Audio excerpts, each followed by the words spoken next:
Been a long camp so far, but exciting to get in the stadium tonight. And anytime you get to get your first scrimmage in the stadium under the lights and you got a break with the weather, it's always good. So pretty pleased, mainly the most pleased because we came out injury-free.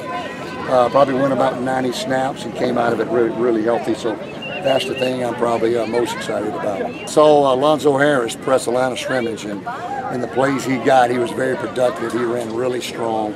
I thought Elijah made some nice plays. I thought Terrence played well. I thought Brooks Hack threw the ball really well. I think we've got some young receivers that are really starting to step up. C.J. Bates is really coming on strong. So I think he's going to really be able to help us. Scott Alston had a big night. So some of our second team receivers are really stepping up. And then defensively, our D-line, they're hard to move. They're really effective. And when our starting D-line was in, which they weren't in very much all night, they make it really difficult. And so I was pretty pleased with those guys. Coach, you talked earlier in the week about some of these freshmen and even JUCO guys losing the black stripe. Did you announce that yet, or are you ready to say some of the guys? Yep, my first big brother that had his little brother lose his stripe tonight was Eddie Gordon, the junior college center. Got to remove his black stripe tonight, so now he's officially part of the team. He's a guy that's worked awfully hard since he's gotten here. He's worked hard during camp, been responsible, and not just worked hard in practice. You know, he's on time for all his meetings. He does all the extra. He does what it takes, and he's understanding what it means to be a raging Cajun. So we got to remove his stripes. I'm happy for him. How's that battle at center coming?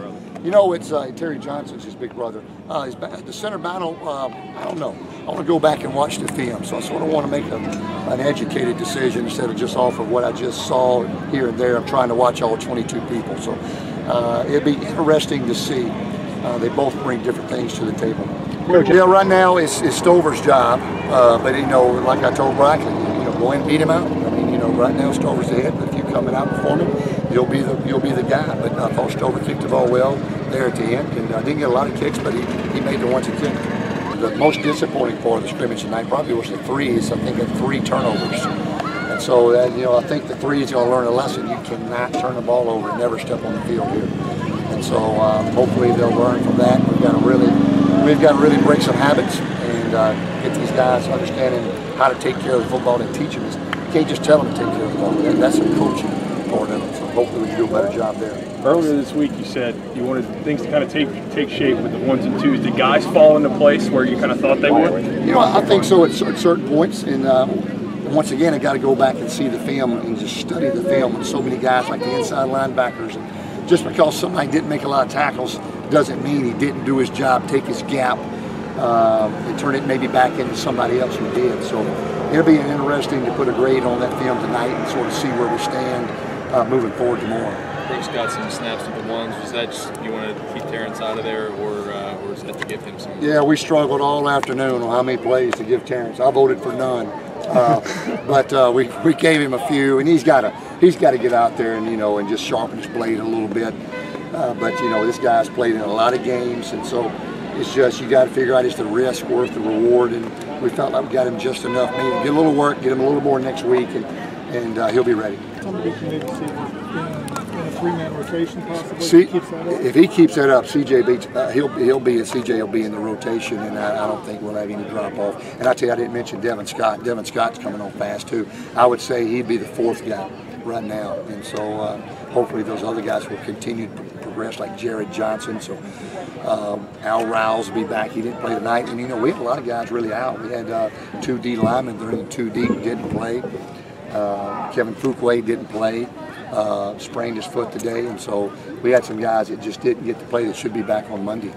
You see Gabe getting on the field earlier in the special teams game versus playing receiver? Yeah, probably so, and he'll play a little bit of wide out, but I see him helping us on the special teams. He plays awfully hard. I see Matt Barnes helping us a little more at the H position, actually putting another Y on the field to play the H. That's what we would probably do with him and Al. He's being real effective right now. I really like Matt Barnes. Coach, do you talk anything about, hey, 3 weeks from now the lights are going to be on the stadium? And well, you must have been listening in on the conversation out there. I told him right now we'd be heading into about the 4th quarter right now in 3 weeks from now. In this place, you're not going to find an empty seat. So if you ain't got a ticket for this one, you watching on TV or watching outside, because it's fixing to be slammed full. It's going to be a lot of fun. Did you like what you saw from Elijah with the punt returns tonight? No question. That's something that we're going to take more pride in than we've ever done. I think we've got a chance to have one of the premier punt returners in the nation back there. And that ought to really give our guys a lot of incentive to do a great job blocking for him. We're putting, if you saw, we got Jamal Robinson on that team. We're putting our best 11 on punt return because you give this guy an inch, he'll take a mile. So we're fixing, hopefully, to try to get some explosive plays with the punt return game. The kicker turns this way, Yeah, I like the way he hit it. He can really hit it. He's not scared to hit it. He's very physical, and I think he'll do a nice job there. Him and Devin Scott, and who else was back there? And Montreal didn't get to go, but he'll be back on Monday. Trim had a pick on the first play right off the bat. Nice play by Corey. Been wanting to see that, and went up, made a nice play, and our secondary continues to improve. We just need to give them some more balls at practice. We've got to give them more opportunities to make plays at practice. They've been doing a good job of the linebackers have been doing such a good job at practice. We're throwing a lot of checkdowns. We've got to make sure we stress the corners and the safeties some more so they can get some quality work.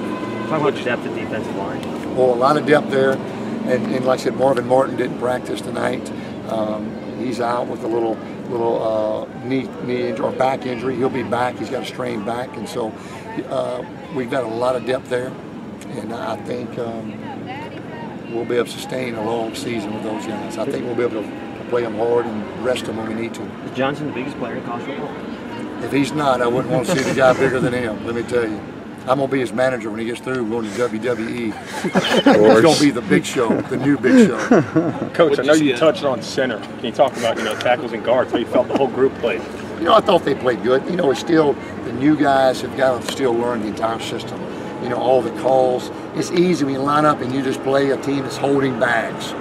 But when it's bullets are flying and linebackers are walking up and they're backing out and the guys bumping gap to gap, you've got to really know your stuff to pick all those type of things up. And we're not there yet. And so these next 3 weeks will be critical for those to pick that part of the game up. Coach, when Brooks got in there with the ones, what did you see out of him? I thought he moved the ball. And what I liked is I saw him push up in the pocket, move right or left, buy a little bit of time, and find the open receiver, and made some nice plays doing that. So I thought that showed a lot of poise on his part. He probably didn't demonstrate early last year when he first got in the game, and rightfully so. That was his first snap center.